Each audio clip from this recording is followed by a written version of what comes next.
하나님의 말씀 시편 146편 1절 말씀 보시겠습니다. 시편 146편 1절.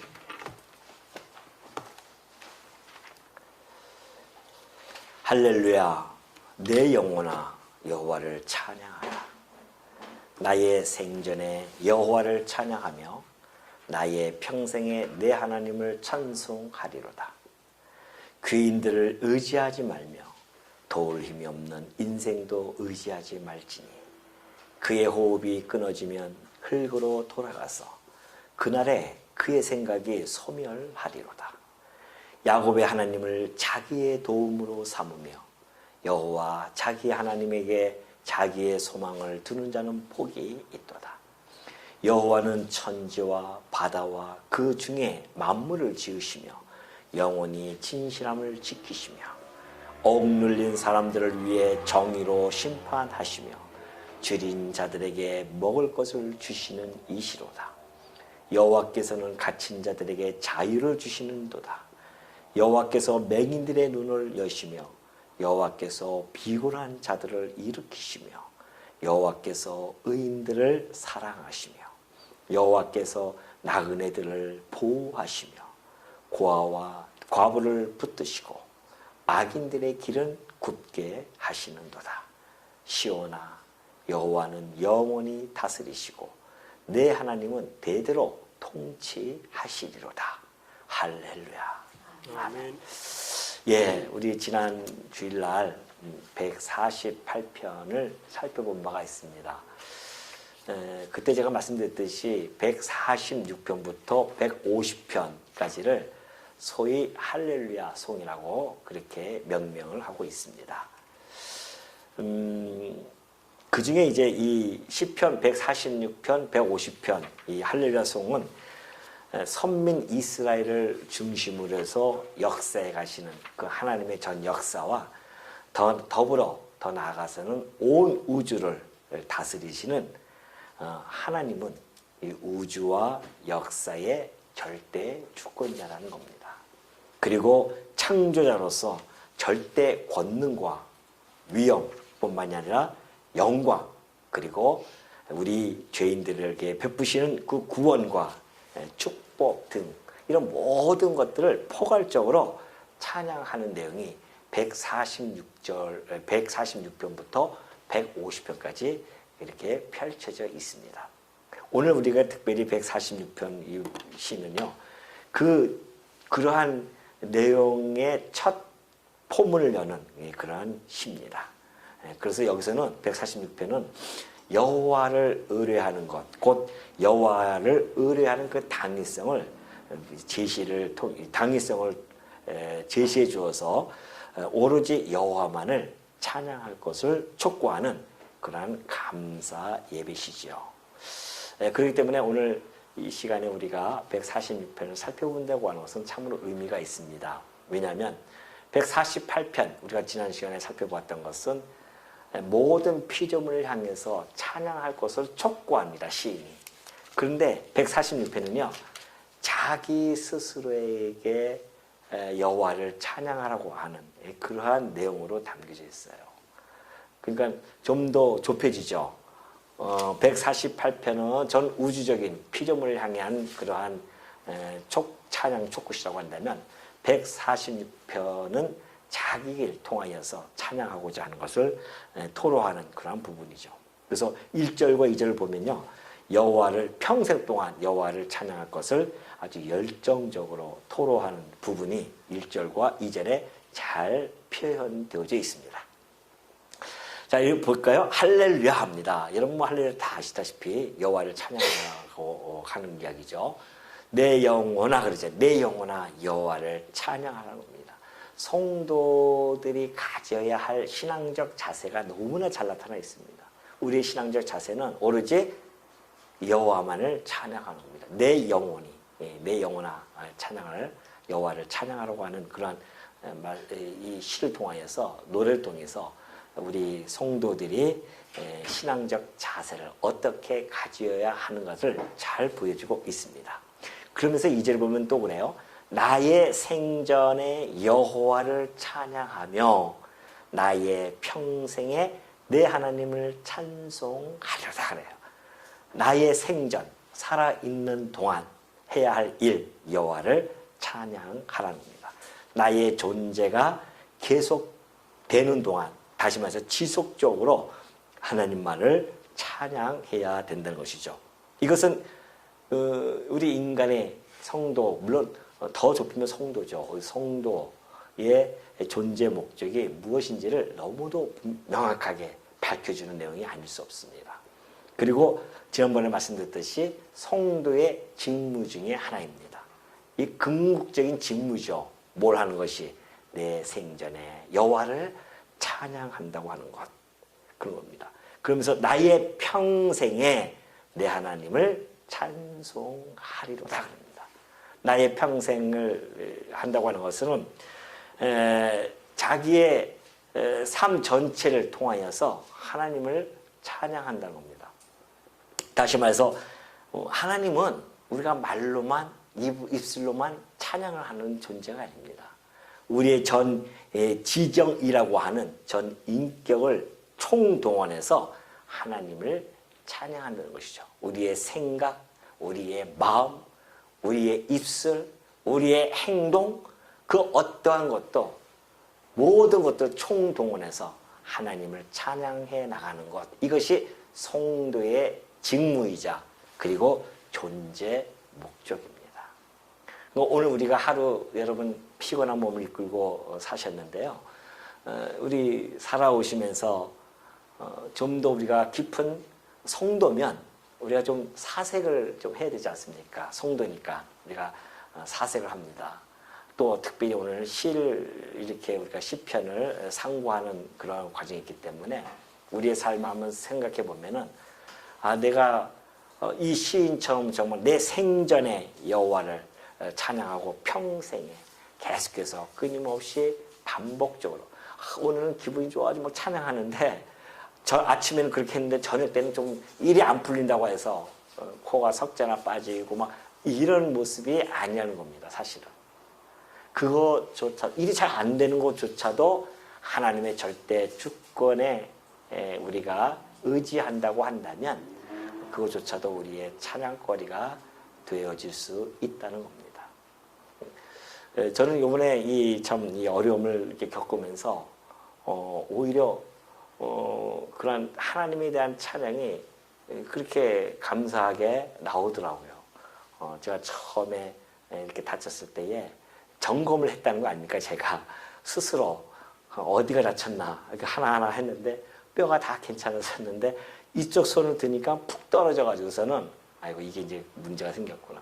그런데도 그것이 이제 급하게 이제 병원에 와서 이렇게 치료하는 과정 속에서 또 감사가 그래도 이렇게 다쳤으니 요것만 다쳤으니 다행이지. 만약에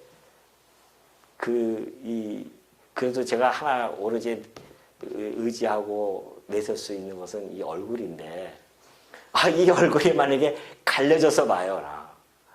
어저께도 내가 병원에 이제 통원 치료 받으러 갔는데 5살짜리 정도 돼요. 얼굴이 6부터까지 완전히 갈려가지고서는 완전히 이렇게 왔어요. 그래서 내가 그걸 보면서 우리가 참 이 감사, 이 찬양을 하나님께 한다고 하는 것이 사실은 일상이 감사죠. 일상이 감사다 진짜. 오늘 하루 하나님 내가 편하게 내 마음껏 일하고 와서 오늘 밤 편안하게 잠을 잘 수 있게 해주시는 것, 이것처럼 감사가 없어요. 저는 다시 한번 깊이 깨닫게 되어집니다. 이게 감사구나.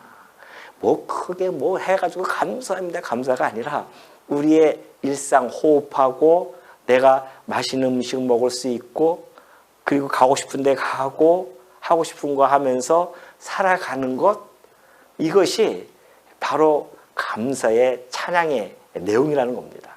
그러니까 우리 생전에 감사하지 아니할 내용이 사실은 아무것도 없습니다. 근데 우리는 생전에 우리가 뒤돌아보면은 감사보다는 불평과 불만 이런 것들이 혹 우리 삶을 지배했던 적이 없지 않았나 그런 생각을 좀 해봅니다. 그러면 우리가 오늘 이 말씀을 통해서 아까 집사님 기도처럼 우리가 살다 보면 힘들고 어렵잖아요. 그럴 때 이제 이 말씀을 통해서 우리가 다시 한번 우리의 삶을 재정비하고 또 점검하면서 살아가는데 오늘도 역시 마찬가지입니다. 시편 146편은 우리의 영혼을 깨우는 그러한 시편이 아닐 수 없어요. 이 시편을 통해서 우리가 이 시인 보십시오. 얼마나 격정적으로 내 영혼아 여호와를 찬양하라는 겁니다. 여기서 이 시인의 이 영혼이라고 하는 것은 전 인격적인 것을 다 얘기합니다. 근데 그 인격적으로 하나님을 찬양하는데 생전에 여호와를 찬양하라는 겁니다. 여기서 평생에 하는 것은 계속해서 지속적으로 끊이지 않냐고. 어떤 때는 감사하고 끊어지는 것이 아니라 지속적으로 내가 살아있는 동안에는 내 하나님을 찬송하는 것이 우리의 직무이자 우리의 존재 목적이라는 사실을 이 시인은 너무나 잘 아주 표현해주고 있습니다. 그러면서 3절 보면 그래요. 귀인들을 의지하지 말며 도울 힘이 없는 인생도 의지하지 말지니 그의 호흡이 끊어지면 흙으로 돌아가서 그날에 그의 생각에 소멸하리로다. 이 세상 사람들은 살아가면서 뭔가 의지의 대상을 찾고자 합니다. 그러다 보니까는 어떤 사람들은 자기가 어떤 권력가를 좀 잘 줄을 쓰면은 그게 의지의 대상이 되어질 수 있거든요. 어떤 사람은 어떠한 재물에 자기의 의지의 대상이 되어지고요. 어떤 사람은 뭐 명예라든가 이런 것들이 자기의 의지의 대상이 되어집니다. 우리도 어떻게 보면은 우리 주변에 있는 것들이 내 의지의 대상이 되어질 수도 있습니다. 어떤 자식이 또 내 의지의 대상이 되어질 수도 있었고 내 남편이 의지의 대상이 되어질 수도 있었고요. 내 아내가 의지의 대상이 되어질 수도 있었습니다. 그러나 성경은 분명하게 이야기해주고 있습니다. 귀인들, 힘 있는 자들이죠. 그런 자들을 의지하지 말라는 겁니다. 도울 힘이 없는 인생이라는 겁니다. 이 귀인뿐만이 아니라 내 주변에 있는 모든 인간, 피조물들은 사실은 도울 힘이 없는 것들입니다. 이것이 이제 착각이죠. 그들이 도울 힘이 있다고 착각하는 겁니다. 하나님을 의지하지 아니하게 되어지면 뭔가를 의지해야 되는데 그런 것들이 눈에 띌 수밖에 없죠. 그러나 오늘 이 시인의 이 노래는 오늘 우리의 정신을 바짝 차리게 합니다. 혹시 여러분 의지의 대상이 있었다고 한다면 빨리 포기하시기 바랍니다. 왜 그러냐면 호흡이 끊어지면요 흙으로 돌아가는 자들이에요. 우리가 의지했던 그 의지의 대상들이 숨이 하나님께서 호흡을 걷어가시면은 흙으로 돌아가요. 그리고 그의 생각이 소멸합니다. 지난번에 제가 한번 말씀드렸듯이 그 사람에게 의지해가지고서는 뭔가 이 일이 잘 풀릴 것 같아요. 근데 그날 밤에 하나님이 그 생명을 걷어가니까 그 생각이 다 끊어지는 겁니다. 안 된다니까요. 이것이 인생이 호로 호흡하는 인생의 그러한 유한적인 모습입니다. 그런데 그런 자들을 어떻게 우리가 의지할 수가 있겠습니까?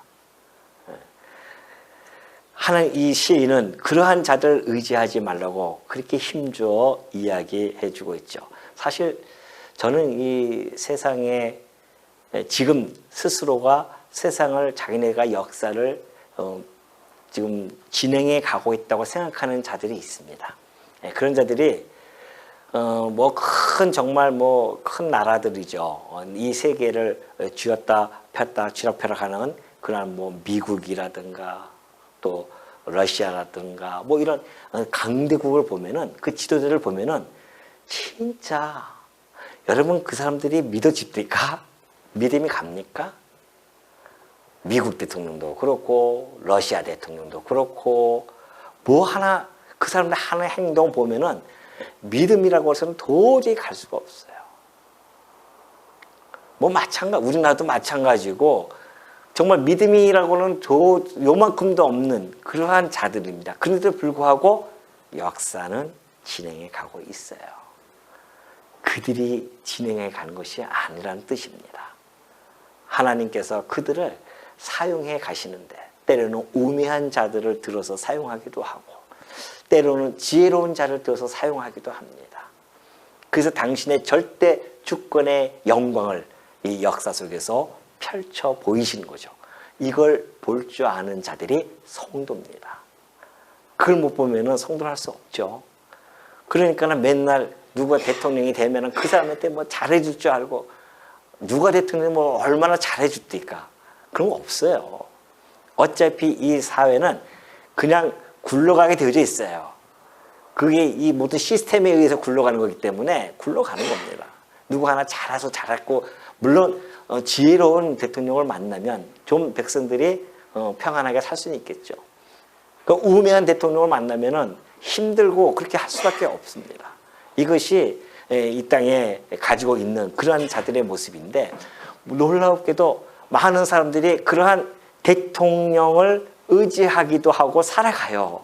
이 얼마나 우매한 일입니까? 어리석은 일이겠어요.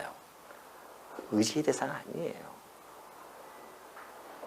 제가 또 이렇게 얘기하면은 우리 성도님들도 죄송합니다. 의지의 대상이야 하면서 아주 냉정하게 대하고 막 그러는데 그런 뜻이 아닙니다. 냉정하게 하는 것이 아니에요. 의지의 대상이 아니라는 것은 우리가 서로 사랑하는 대상이지 사랑해 줄 대상이지 의지의 대상이 아니라는 것이지 의지의 대상이 아니라는 것을 말씀드린 겁니다. 그걸 부각시키기 위해서 하는 것이지 사랑의 대상이에요. 다 긍휼히 여겨주고 불쌍히 여겨줘야 할 대상들이라는 사실을 잊지 마시기 바랍니다. 오늘 시인은 그걸 우리들에게 다시 한번 일깨워주고 있죠. 그의 호흡이 끊어지면 흙으로 돌아가서 그날에 그의 생각이 다 소멸할 것이다. 그러니 그를 의지하지 말라는 겁니다. 그러면 도대체 우리 인간은 누구를 의지해야 될까요? 누구를 의지해야 됩니까? 이걸 시인은 5절부터 잘 전달해주고 있죠. 5절부터 9절은 이제 여호와 하나님만을 의지해야 할 필요성을 너무나 잘 부각시키고 있어요. 야곱의 하나님을 자기의 도움으로 삼으며 여호와 자기 하나님에게 자기의 소망을 두는 자는 복이 있다다. 복이 있는 자가 있습니다. 복된 자가 누굴까요? 그것은 바로 야곱의 하나님이라고 하는 것은 신이 특별히 야곱, 수많은 그 구약의 인물들 중에 야곱을 선택한 것은 또 그 나름대로 이유가 있겠죠. 우리가 창세기 28장 13절에 보면은 이렇게 되어 있어요. 이 상황이 어떤 상황이냐면은 야곱이 형을 속이죠. 그리고 에서가 이제 화가 나고 그러니까 피해야 합니다. 그래서 자기네 삼촌에게 도망가죠. 그래서 브엘세바에서 하나로 가는 그 도상이에요. 그 밤에 돌베개를 베고 자는 그런 상황이 있었습니다. 그때 야곱이 그때 꿈속에서 환상을 보는 거예요. 사닥다리가 하늘까지 쫙 올라오는 사닥다리를 보면서 그 위에서 하나님의 사자들이 오르락내리락 하는 걸 봅니다. 그리고 또 본즉 이것이 그 다음에 보는 거예요. 또 여호와께서 그 위에 서서 이르시되 나는 여호와니 너의 조부 아브라함의 하나님이요 이삭의 하나님이라. 내가 누워있는 땅을 내가 너와 네 자손에게 주리니 네 자손이 땅의 태클같이 되어 네가 서쪽과 동쪽과 북쪽과 남쪽으로 퍼져나갈지며 땅의 모든 족속이 너와 네 자손으로 말미암아 복을 받으리라. 내가 너와 함께 있어 네가 어디로 가든지 너를 지키며 너를 이끌어 이 땅으로 돌아오게 할지라. 내가 네게 허락한 것을 다 이루기까지 너를 떠나지 아니하리라 하신지라. 야곱에게 나타나셔서 아무 소망도 없어요. 야곱이 이제는 형한테 쫓겨가고 그래서 한 번도 가본 적이 없는 그 외삼촌 집으로 혼자 투벅투벅 갑니다. 언제 이 길을 다시 돌아올지도 모릅니다. 그러한 야곱은 그날 밤 그 들판에서 돌베개를, 여러분 돌베개 한번 보고 자보십시오. 제대로 잠이 오나. 자칫하면은 이거 돌아갑니다. 이게 그런 열악한 과정 속에서 별을 바라보면서 자기 신세를 한탄할 수밖에 없었던 그 야곱에게 하나님이 나타나셔서 하시는 말씀이에요. 나는 너의 아버지 조부였던 아브라함과 너의 아버지였던 이삭의 하나님이라는 겁니다. 그러면서 네가 누워있는 이 땅 내가 네 자손에게 줄 거다. 약속을 해줍니다. 그리고 그 자손이 땅의 티끌처럼 되어질 것이며 그리고 복을 모든 족속이 너와 내 자손으로 말미암아 복을 준다고 하는 이 놀라운 복음을 야곱에게 약속해 줍니다. 이건 메시아 약속이죠. 야곱의 후손 중에서 이 세상을 구원할 메시아를 보내줄 것을 분명히 밝혀주는 내용입니다. 그러면서 하시는 말씀이 내가 너와 함께 있을 거야. 어디로 가든지 너를 지켜나갈 것이다. 너를 이끌어 이 땅으로 돌아오게 하마. 그러면서 더욱 신뢰감을 주시는 것은 내가 내게 허락한 것을 다 이루기까지 너를 떠나지 아니하겠다는 겁니다. 그것을 야곱의 하나님으로서 잘 보여주고 있죠. 그러니까 이 시인은 이 상황을 너무나 잘 알고 있기 때문에 야곱의 하나님을 자기의 도움으로 삼는 겁니다.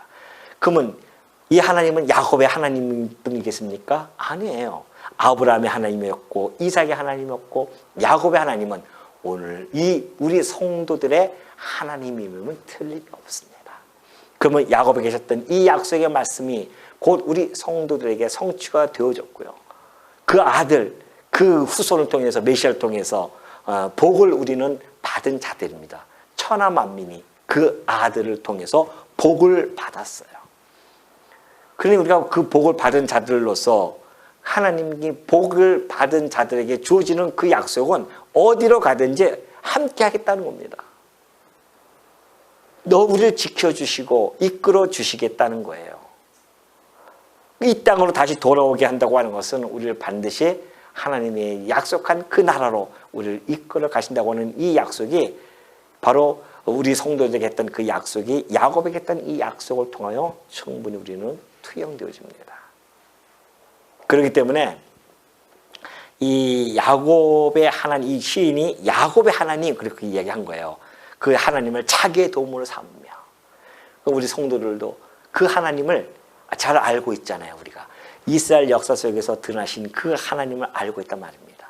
뿐만이 아니라 우리는 하나님의 그 약속이 성취되어진 그 현장 속에서 살아가는 자들이에요.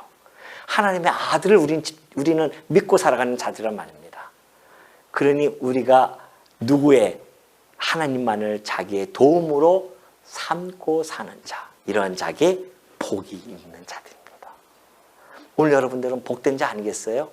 복음을 받았단 말입니다. 복된 자예요. 여러분 누굴 도움을 받고 싶습니까? 하나님의 도움 아니겠습니까? 그래서 우리는 하나님만을 우리의 도움으로 삼고 살아가는 자들입니다. 뿐만이 아니라 여호와 자기 하나님에게 자기의 소망을 두는 자 역시 복 있는 자입니다. 우리의 소망을 어디에 둡니까? 하나님에게 두는 거죠. 썩고 쇠하고 없어질 이 땅에다 소망을 두는 자는 어리석은 자들입니다. 하나님을 모르는 자들은 그럴 수밖에 없죠. 왜? 보이는 것이 세상의 전부이니까. 그러나 우리는 그 보이는 그 세상 너머에 있는 보이지 아니하는 하나님의 그 나라를 우리는 상속받은 자들로서 거기에 소망을 얻지 안 두고 살아갈 수 있냐 말이죠. 그러니까 거기에 소망을 둔 우리들은 뭐예요? 복이 있다니까요.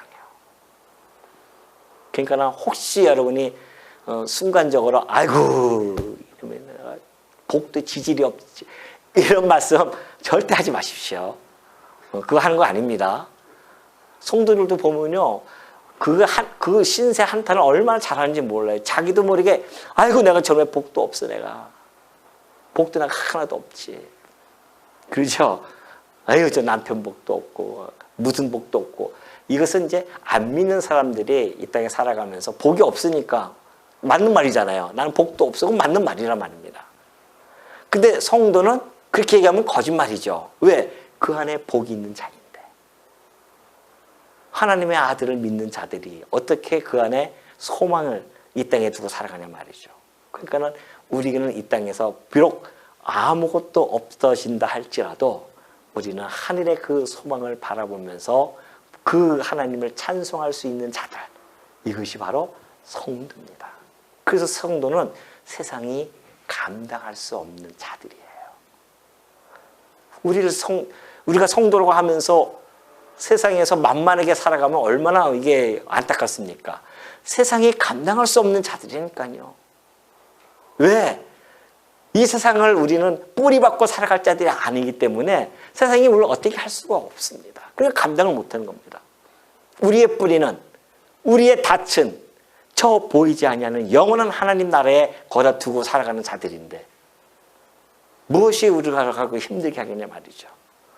그러니까 이 땅에 살아가면서 때로 주어지는 모든 환경들이 나로 하여금 슬프게 하고 힘들게 할 수는 있습니다. 그러나 그것은 잠시죠.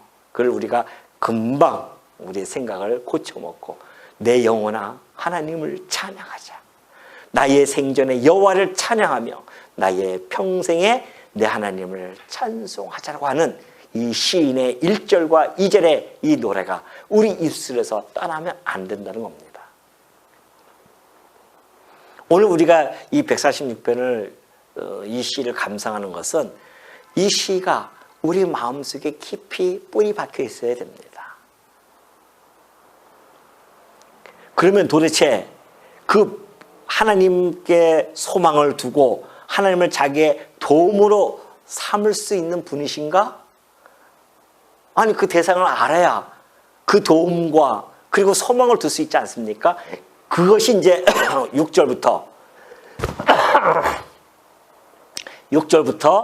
그 하나님이 왜 우리의 도움이시며 소망인지를 그 근거이자 이유를 밝혀줍니다. 여호와는 천지와 바다와 그 중에 만물을 지으시지 아니하셨냐는 겁니다. 하나님께서 이 우주 만물을 지으신 분이 창조자라는 겁니다. 다시 말해서 전능자라는 뜻이에요. 이거 하나만 가지고도 뭐예요? 도움을 구할 수 있고 소망을 둘 수 있지 않습니까? 전능자라는 뜻인데 뿐만이 아닙니다. 영원히 진실함을 지키시는 분이에요. 신실하신 분이라는 뜻입니다.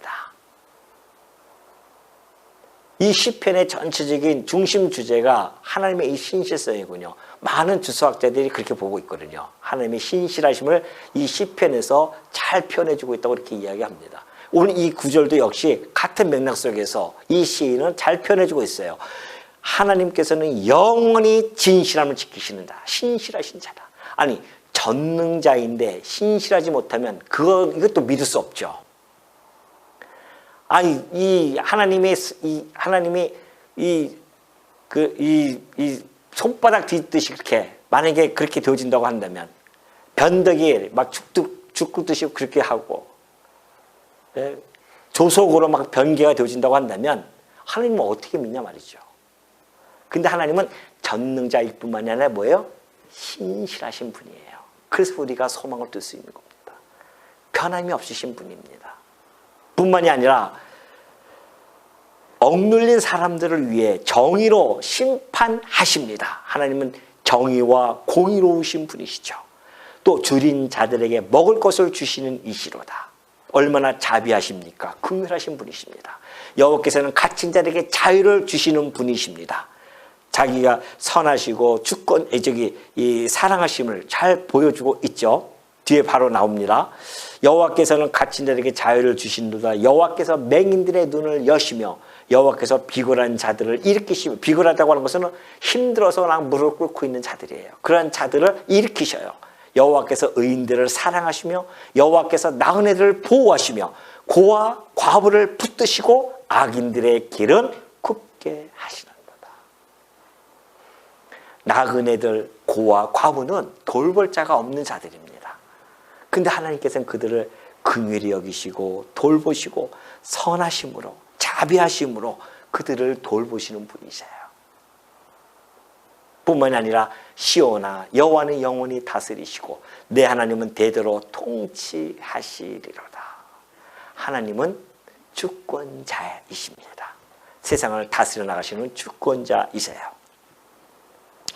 그렇다고 한다면은 정말 이런 하나님, 이 하나님의 이 속성의 이 품성을 너무나 잘 표현해주고 있죠. 하나하나 조목조목 하나님이 역사 속에서 행한 그 일들을 통하여서 하나님의 속성이 너무나 잘 드러나고 있습니다. 하나님의 전능하심, 신실하심, 공의, 자비로우심, 긍휼하심, 사랑하심, 선하심, 이 주권자이심. 그래서 여러 가지로 염려와 근심과 재난 등으로 인해서 지치고 쓰러지고 엎어져 있는 많은 자들, 낙심한 자들, 그런 자들에게 직접 찾아가셔서 때로는 일으키시기도 하시고 때로는 위로도 해주시는, 그래서 우리가 넉넉히 의지할 분이시다. 그래서 뭐하라?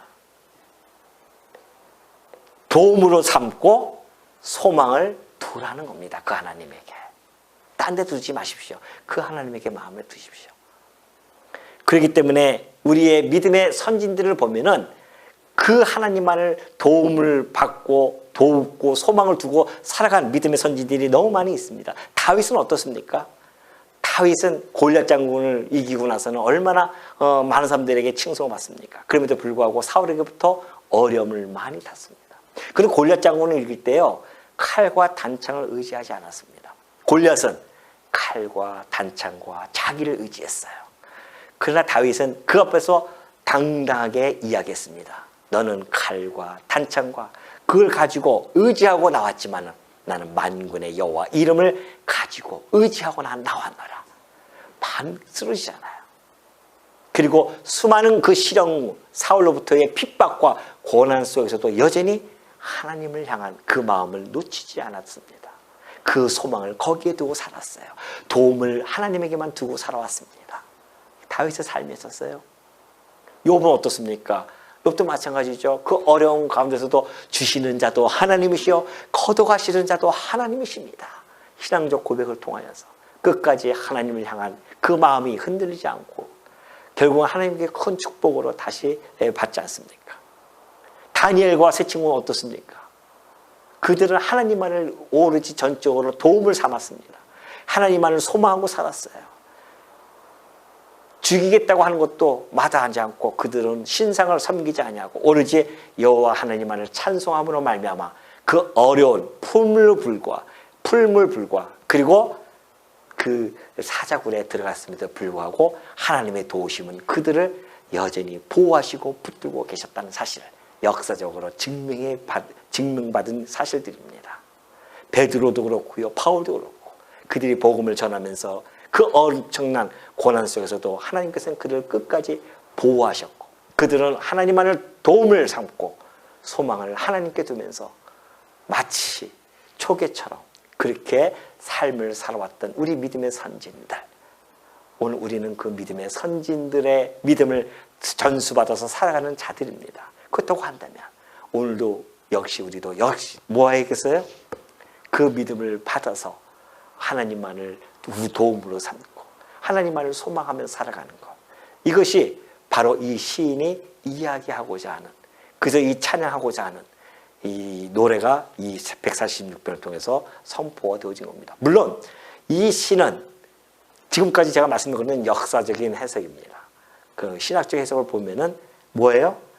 이 모든 것들은 다 내게 대하여 증언한 것이다라고 했던 우리 예수님의 해석의 원리에 따라서 이 146편도 메시아에 대한 예표적인 시이면 틀림이 없죠. 그분이 오셔서 정말 줄인 자들을 먹을 걸 줬잖아요. 물론 1차적으로는 육신적으로 해결해 줬지만은 그러나 심령으로 줄인 자들에게 하나님께서는 생명의 떡과 생수를 예수님께서는 주셨을 뿐만이 아니라 갇힌 자들에게 우리에게 자유를 주셨고 진리를 통하여 자유를 주셨고 우리에게 이 맹인들의 눈을 육체적으로 띄워줄 뿐만이 아니라 영적으로 눈을 띄워줘서 하늘나라의 소망을 확인할 수 있도록 해주셨던 것들, 이 모든 것들이 예수님이 오셔서 하실 일들이었어요.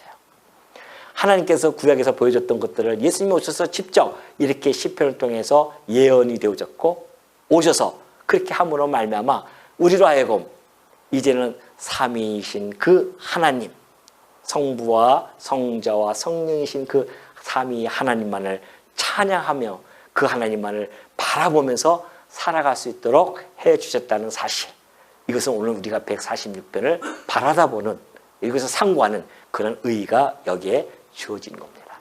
그래서 우리는 이 46편을 보면서 물론 우리의 삶을 우리의 삶을 갖다가 조명해 보기도 하지만은 더 나아가서는 그리스도를, 예수 그리스도를 발견하게 되어지고 예수 그리스도께서 이 시의 내용대로 그대로 다 역사를 진행해 주심으로 말미암아 우리가 오로지 그 하나님만을 전능하시고 주권자이시며 신실하시고 공의와 정의와 자비로우심과 긍휼하심과 사랑하심과 선하심이 풍성하신 그 하나님만을 의지하며 기도하며 마음껏 찬양케 해 주시려고 이 시편을 기록했다는 사실을 여러분 마음속에 깊이 간직하시고 이 시편을 통하여 날마다 불평 불만이 혹시 생길 때에 염려 근심 걱정이 닥쳐올 때에 146편을 펴놓고 한 절 한 절 읽으시면서 이 시인의 그 은혜의 도가니 안에 함께 빠져드는